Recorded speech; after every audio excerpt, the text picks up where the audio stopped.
Greetings everyone, this video will cover the topic of alchemy and how it all fits in this matrix experience.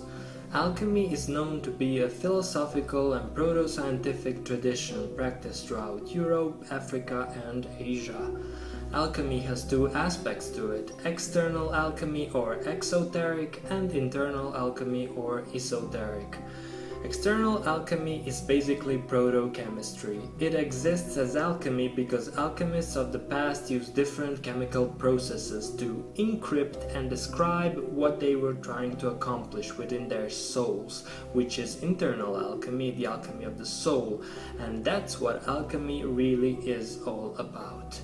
The two types are connected with a basic principle of the Hermetic tradition: as above, so below, or as within, so without.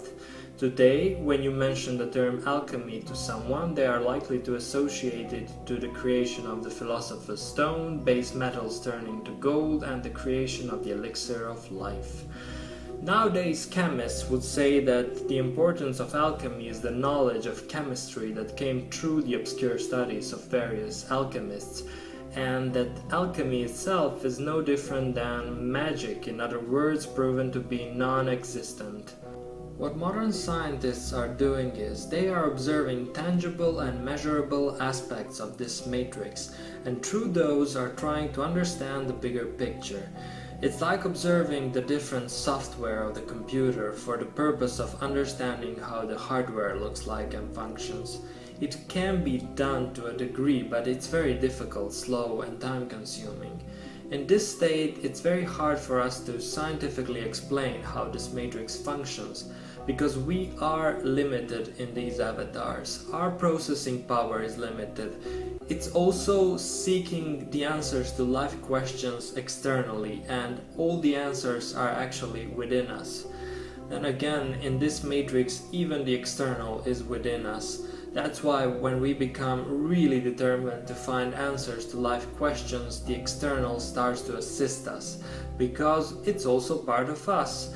And when we start to believe the whole world is against us and in spiritual warfare, we get that war and all the unpleasant experiences we created for us. There were many so-called alchemists that were seeking the physical process to transmute lead into gold, but they just had the knowledge of exoteric alchemy, basically the stuff that the true alchemists told the masses about. True alchemists held the secrets of transmuting their minds and souls into gold, which is far more powerful than the Philosopher's Stone as a physical object. They did the work of alchemy on their souls, trying to reach higher levels of consciousness, which would ultimately result with the creation of the Philosopher's Stone in their being. In other words, they intended to reach the higher frequencies in this matrix, and with it they could indeed become immortal and untouchable.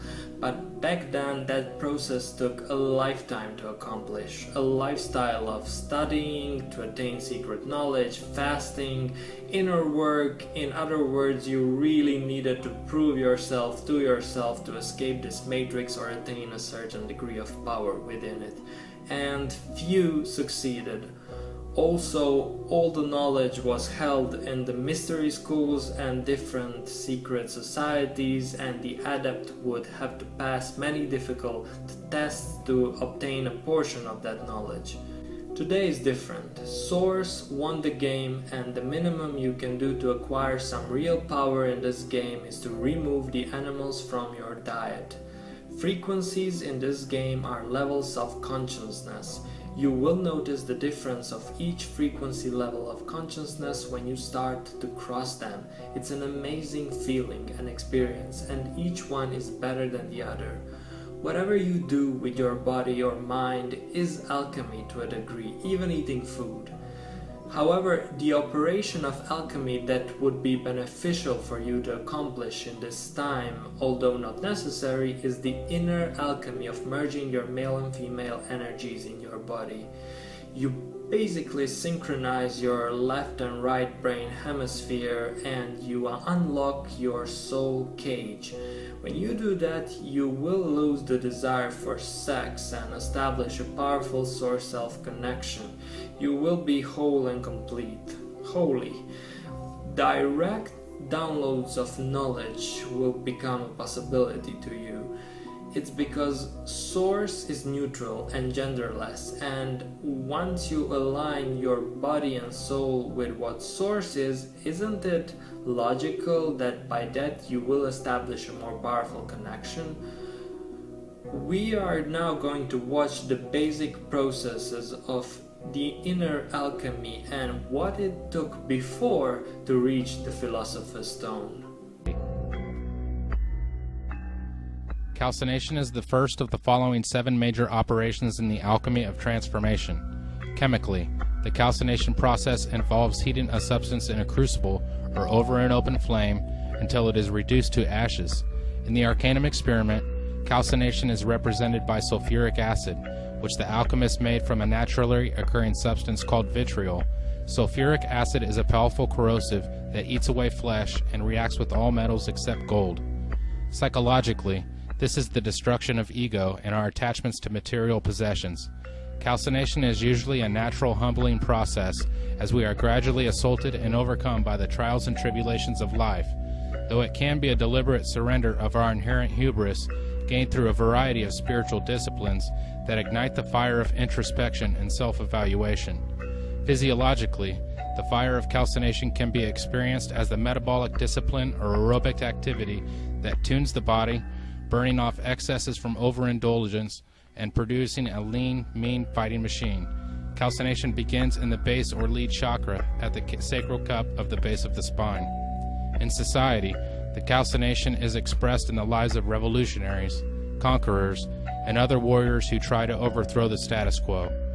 On the planetary level, it is the fire of creation, the formation of a livable environment from molten matter and volcanic ashes.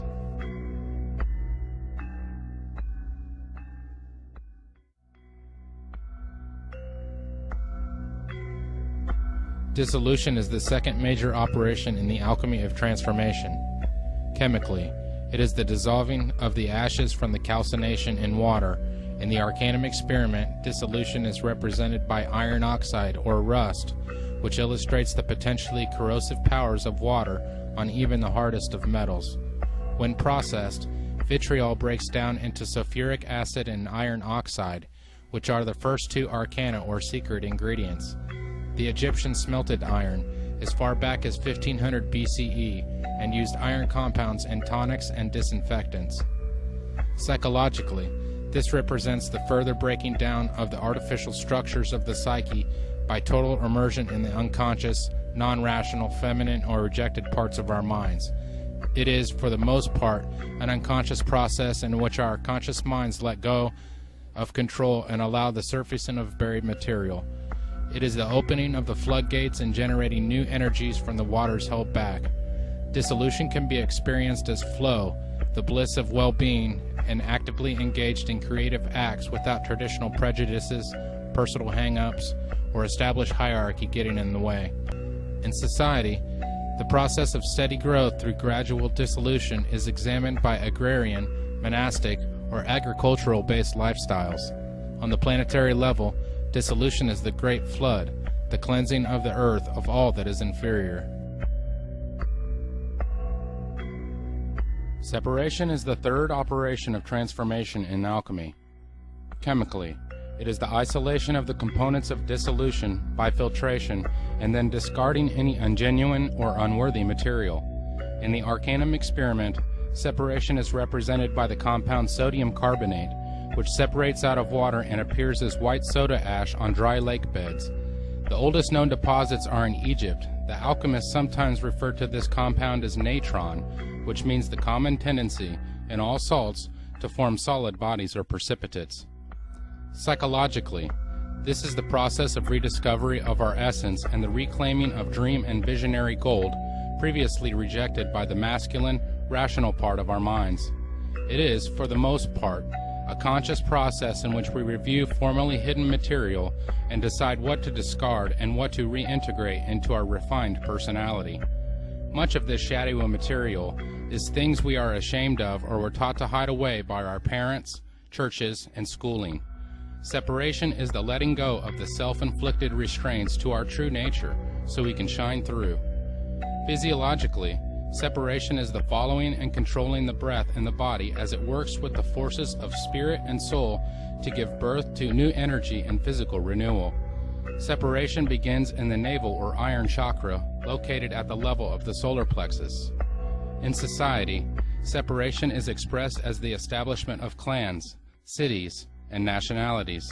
Separation on the planetary level is represented by the formation of land masses and islands from the powerful forces of air, water, earth, and fire.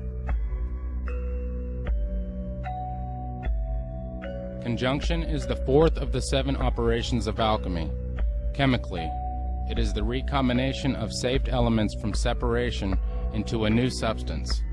In the Arcanum experiment, conjunction is symbolized by a nitrate compound known as cubic saltpeter or potassium nitrate, which the alchemists called natron, or simply salt.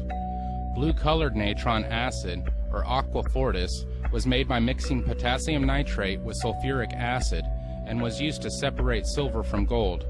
The inert residue precipitated from the acid during the reaction, like a child being born. Psychologically, it is the empowerment of our true selves, the union of both masculine and feminine sides of our personalities into a new belief system or intuitive state of consciousness. The alchemists referred to this as the lesser stone, and after it has been achieved, the adept is able to clearly discern what needs to be done to achieve lasting enlightenment, which is the union over the self, and often synchronicities begin to occur and confirm that the alchemist is on the right track. Physiologically, conjunction is using the body's sexual energies to perform transformation. Conjunction takes place at the level of the heart or copper chakra. In society, it is the growth of crafts and technologies to master the environment. On the planetary level, conjunction occurs when primordial life forms are created from the energies of the sun or lighting. Fermentation is the 5th operation in the alchemy of transformation. Fermentation is the 2-step process that begins with the putrefaction of the hermaphroditic child from the conjunction, resulting in its death and resurrection to a new level of being. The fermentation phase then begins with the introduction of new life into the product of conjunction to strengthen it and ensure its survival. Chemically, the fermentation is the growth of a ferment bacteria in organic solutions, such as occurs in the fermenting of milk to produce curds and cheese, or in fermenting of grapes to make wine. In the Arcanum experiment, the process of fermentation is represented by a compound called liquor hepatis, which is an oily, reddish-brown mixture of ammonia and the rotten egg-smelling compound hydrogen sulfide. Egyptian alchemists made ammonia by heating camel dung in sealed containers and thought of it as kind of a refined mercury that embodied the life force. Liquor hepatis means liquor of the liver, which they believed was the seat of the soul, and the color they associated with the compound was green, the color of bile. Surprisingly, liquor hepatis exudes a wonderful fragrance, and the alchemists made a perfume of it called balsam of the soul. Psychologically, the fermentation process starts with the inspiration of spiritual power from above that reanimates, energizes, and enlightens the alchemist. Out of the blackness of his putrefaction comes the yellow ferment, which appears like a golden wax flowing out of the foul matter of the soul. Its arrival is announced by a brilliant display of colors and meaningful visions called the peacock's tail.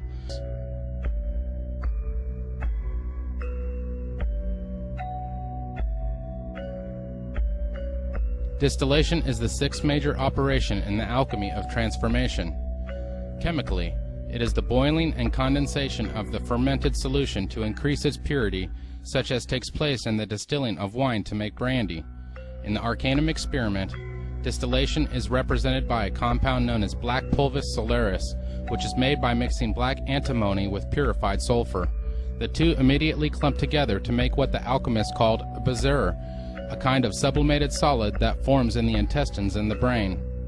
Psychologically, distillation is the agitation and sublimation of psychic forces is necessary to ensure that no impurities from the inflated ego or deeply emerged id are incorporated into the next and final stage. Personal distillation consists of a variety of introspective techniques that raise the content of the psyche to its highest level possible. free from the sentimentality and emotions, cut off from even one's personal identity. Distillation is the purification of the unborn self, all that we truly are and can be. Physiologically, distillation is the raising of the life force repeatedly from the lower regions of the cauldron of the body to the brain, what Oriental alchemists called the circulation of the light, where it eventually becomes a wondrous, solidifying light of power. Distillation is said to culminate in the third eye area of the forehead at the level of the pituitary and pineal gland in the brow or silver chakra. In society, distillation is experienced as a science or objective experimentation. Coagulation is the seventh and final operation of transformation in alchemy. Chemically, coagulation is the precipitation or sublimation of the purified ferment from distillation. In the Arcanum experiment, coagulation is represented by a compound called red pulvis solaris, which is a reddish-orange powder of pure sulfur mixed with a therapeutic mercury compound, red mercuric oxide. The name pulvis solaris means powder of the sun, and the alchemists believed it could instantly perfect any substance to which it was added.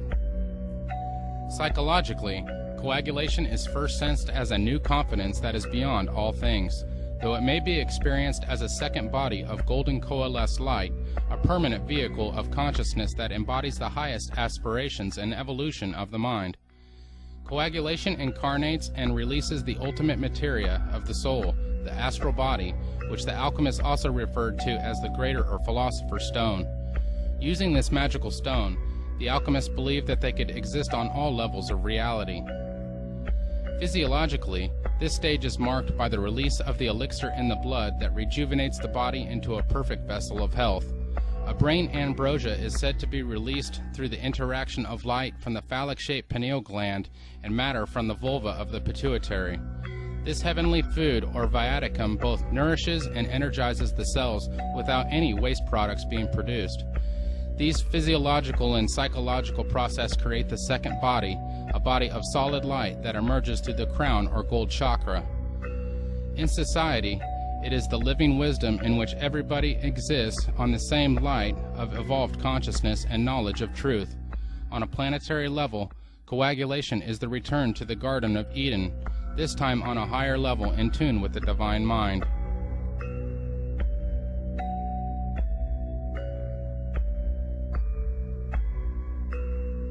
Most people have a very mistaken view of what alchemy is, based largely upon the caricatures of its enemies and the misunderstandings of the uninformed. The image of the alchemist, as benighted proto-chemist, vainly bent on turning lead into gold, totally misses the point of alchemical thought. It is true, the Western alchemists, like their Chinese counterparts, did work with a variety of substances to try and create various elixirs and arcane effects, including the idea of transmutation of base metals. However, this was a small aspect of alchemy, and to define alchemy by this is like defining Taoism as the search for the elixir of immortality. It misses the real point altogether. As you can see from the chart, the middle pillar stands as your mode of balance between forces. If you are male, balance your fire with water, and you will be air. And for females, balance your water with fire, and you will be air. In the elementals, when fire and water combine, you have air or vapor.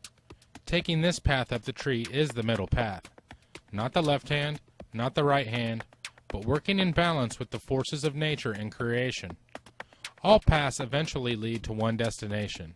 However, taking one polarized path can lead one through vices, hardened materialism, and thorns, while taking another polarized path can lead one through the clouds, high above and forgetting the importance or even some cases, even hating or despising our material existence.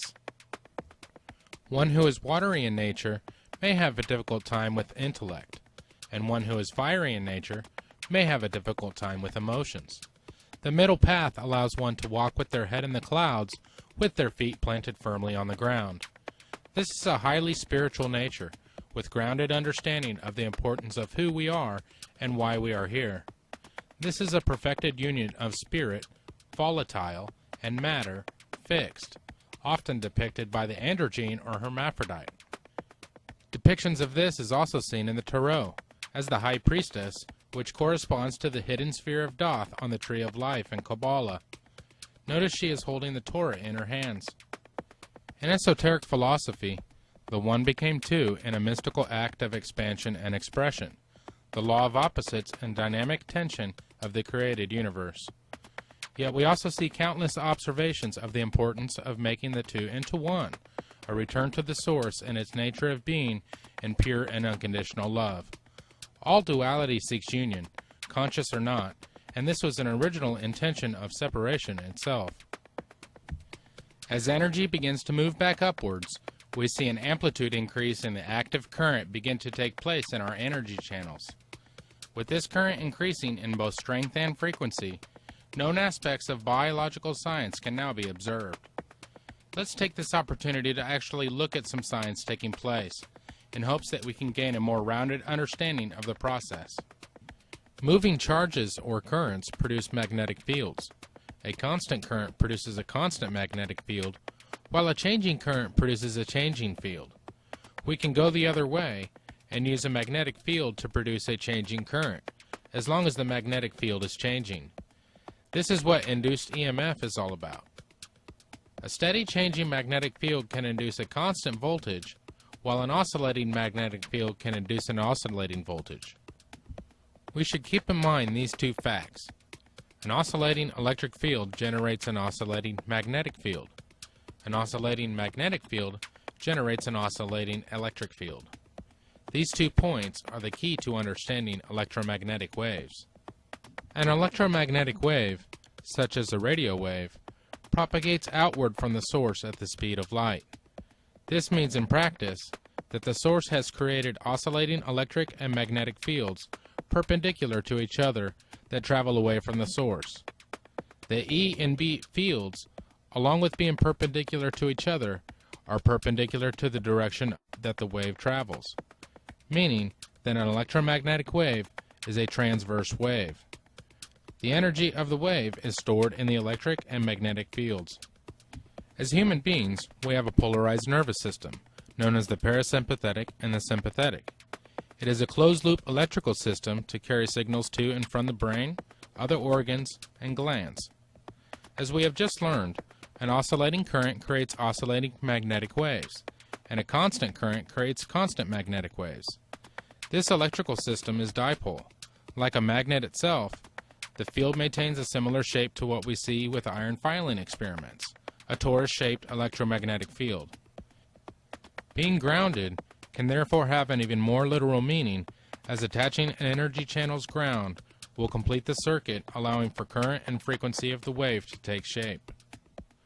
Just above the nervous system is found the pineal, which has a positive polarity, and the pituitary, which is negative. Once sufficient signal amplitude and activity level is reached in the nervous system, the EM waves of these two glands overlap. This creates a closed circuit between them, and in return another torus-shaped electromagnetic field, which is the Ajna chakra or third eye. This brings ethereal energy into a sense organ not normally stimulated in such a manner, and increases the sensitivity and reception to the frequencies now available. Theories have begun to arise about the electromagnetic field of consciousness and how it is connected to our physical body. There even seems to be some consensus in the scientific community as to these claims. If it is true that our consciousness is electromagnetic in nature, it will enable science to move forward into the research of metaphysics. In consideration of this discussion, why is all of this important to alchemy? Something occurs within the alchemist at a certain realization that we actually have the ability to manipulate the reality around us, even if in a subtle way, perhaps even by affecting the reality on the smallest of scales. Today, these phenomena are known in quantum mechanics to be a multitude of potential outcomes in relation to a system of observable probability. In scientific terms, it's called quantum indeterminacy. In 1937, an alchemist named Fulcanelli said, "All the same, I can say this. You will not be aware that in present-day official science, the part played by the observer becomes more and more important. Relativity, the principles of indeterminacy, demonstrates to the extent at which the observer today intervenes in all these phenomena. Fulcanelli was without a doubt speaking of the aspects we see in quantum physics today as being verifiable. Much of the talk today seems to validate what the alchemists did, especially in regards to higher consciousness. As you can see from the images, the higher the frequency of the EM waves, the more it is harmonic and resonates with the atomic nuclei and beyond into quantum levels. This is where all the magic happens in quantum mechanics. There are particles which seem to come in and out of existence or transform seamlessly to and from a wave. It appears when consciousness is powered by a fully active subtle body system that it has more effect on quantum indeterminacy. We indeed may be on the very brink of lending scientific credence to what has long been held to the alchemist or similar traditions, that the observer, or the alchemist in this case, can affect the outcomes on a quantum level. If you are interested in watching the whole documentary, the link will be in the description box below, but please don't take all the information in the documentary for granted. Discern what source truth is and what's not, and that goes for any information you hear, including my videos. Alchemists also used to encrypt their works as external alchemy to shield themselves from the public and to make them available only to the ones they deemed worthy. 1 tablespoon of sugar, a pinch of salt, a dash of pepper. Nothing too magical about this recipe. You think maybe you got the wrong author? Not a chance! I reproduced verbatim what Dr. Marco wrote in those journals. It was all for naught. Sorry, Full Metal. I don't know.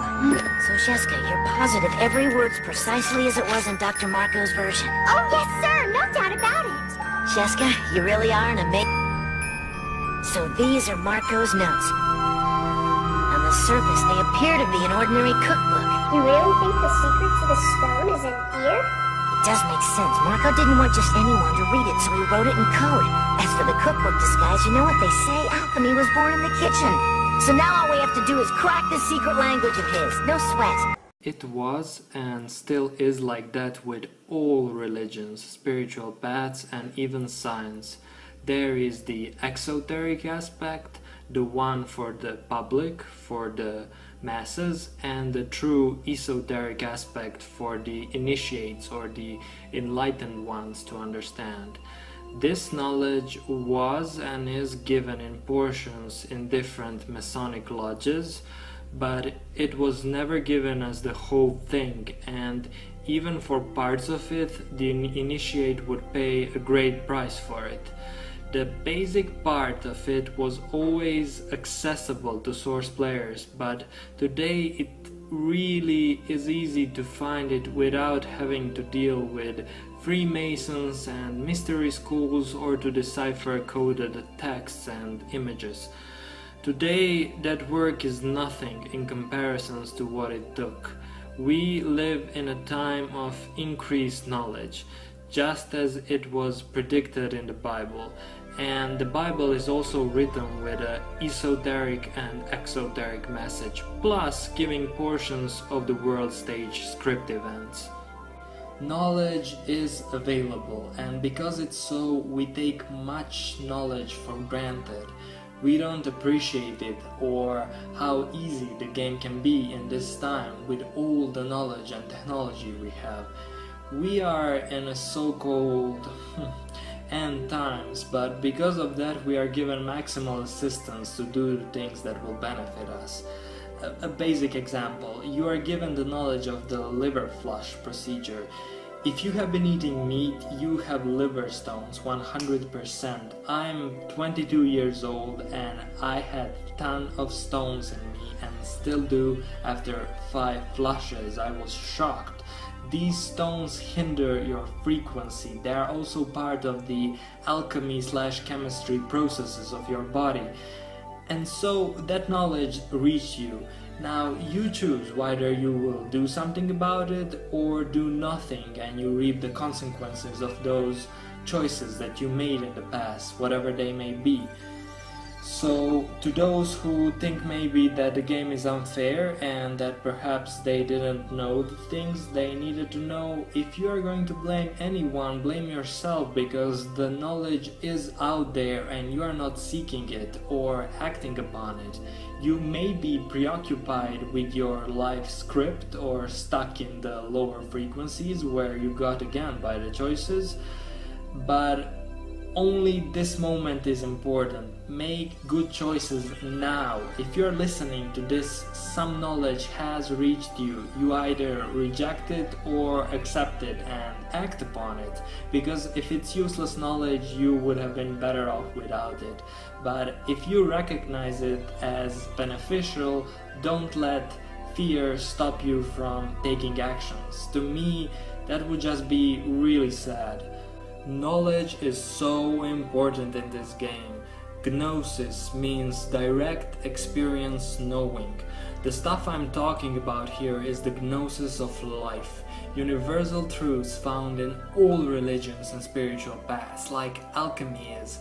And I will be very clear when I talk about something being just my opinion and when I'm telling you source truth concepts. It doesn't really matter if you believe my message on this channel, but try to listen to it without accepting it or rejecting it. It's what is called a beginner's mind. A mind that is open and receptive and doesn't necessarily compare or relate things, but receives it more intuitively. I spoke about intuition and that good feeling you get about some information you receive being your source self guiding you. There is also false knowledge. How to deal with that? Well, on the higher frequencies you will just know if the knowledge is false. But if you are unsure about something or someone's message or my message here, there is a good Bible quote, "You shall know them by their fruits." In other words, what am I suggesting to do here? All the advices I have given you in previous videos are beneficial to you, medically, life coachingly, even if you take them out of the Matrix story context. Some would maybe debate this, but you can always be skeptical and try to remove the animals, for example, for a period of time and just see how you feel. That's what I did when this knowledge first reached me. But back to the topic. Many religions have roots in alchemy and many other philosophical paths, such as Gnosticism. In each and every one of them there are source truth gems that you can find, but it's never the whole thing. That's why I wouldn't put labels on me such as Gnostic or Alchemist or Christian. Labels always confine you to something lesser than you, and in some cases even attach spirits to you. The clip I showed you before was from an anime show called Full Metal Alchemist. The following one will also be from that show. The reason I'm mentioning it here is because it contains very interestingly packaged source truth. And the anime itself teaches you to read between the lines, and that a basic cooking recipe, for example, may be encoded as a recipe to create the Philosopher's Stone. The anime itself is taking place in the fantasy world where physical alchemy is possible. At the end of the show, we find out that apart from the fantasy world of the show, another world exists, and that would be our world where you and I live. The basic law of alchemy, as said in the show, is that the human can't gain something without sacrificing something of equal value.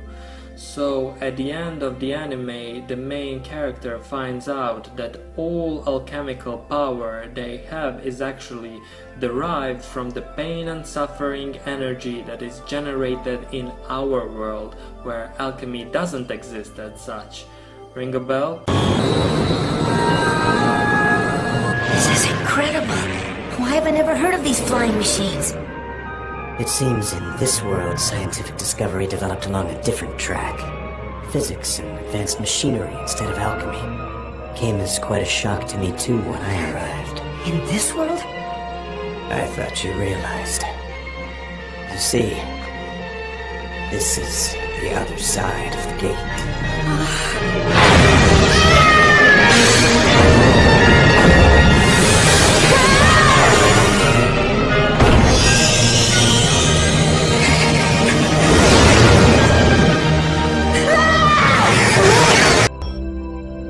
This world is tragically violent. Throughout the course of this war, millions of people have been killed with the use of highly toxic gases. But the single most terrifying instrument of death is yet to come. You saw it in the gate, didn't you? The lives of those that have died and will die in this world become the energy for the alchemy used in ours. The energy? That doesn't make any sense. What about the Law of equivalent exchange? There's something you don't understand. It takes more than equal mass to restore a broken radio. The energy used to put it back together must come from somewhere too. And energy cannot be created or destroyed, only redirected. So that's the secret. The lives of the people who die here cross the gate and become energy we need for transmutations. Is that what you're telling me? Inside all of us, there lies a smaller version of the gate you pass through. Alchemists have the ability to open their gates, crossing worlds and feeding off the tragedies of this one. It happens every time you draw a circle or clap hands. We, by our choices, give energy to the Matrix, which then allows the entities to harvest blood from us. Also, there are soulless beings in the show named after the 7 deadly sins, and each one of them has an Ouroboros tattoo on them, which is also a message that our bad habits such as gluttony and lust make us eat ourselves. We are that Ouroboros snake when we practice these things. These soulless beings are killed with a special kind of transmutation circle that contains the so-called alchemical cross within it.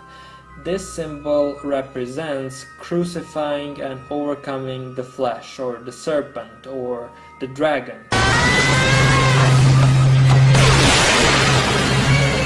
What is that? She's our fake mom, Al. This is her weakness. The real thing. What?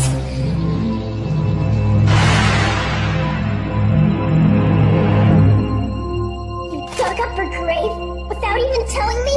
What's wrong with you? In case you didn't notice, we're fighting for our lives! Give it up, Slav. You're not gonna be able to dissolve this transmutation circle. I made sure to carve it out especially deep for you. So, the deadly sins being the Ouroboros make you eat yourself, and the crucifixion of the flesh is the way to overcome it.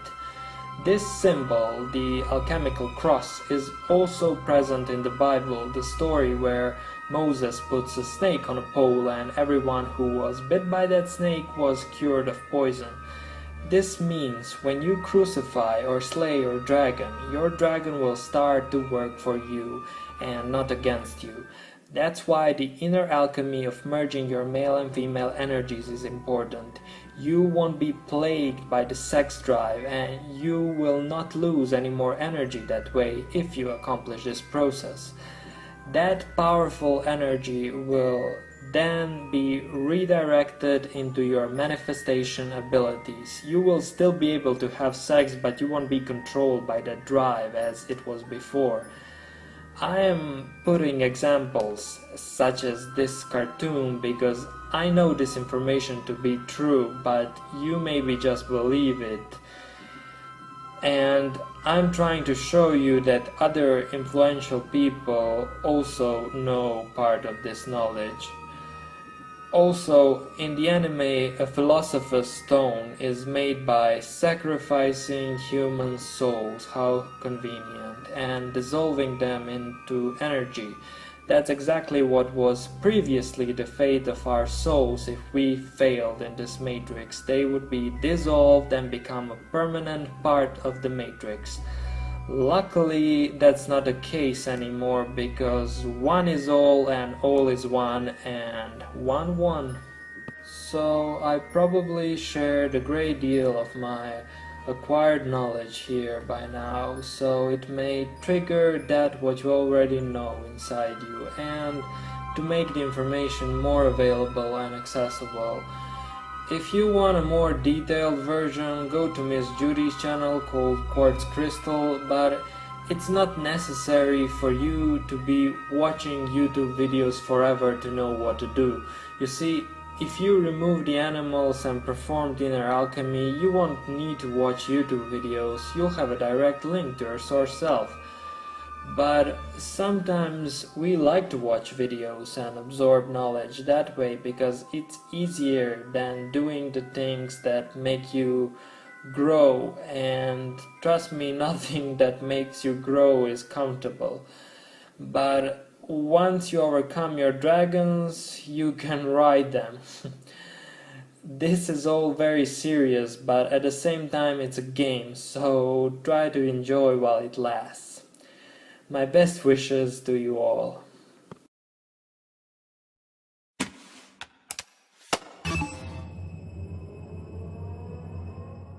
Attention players, I welcome you to my world.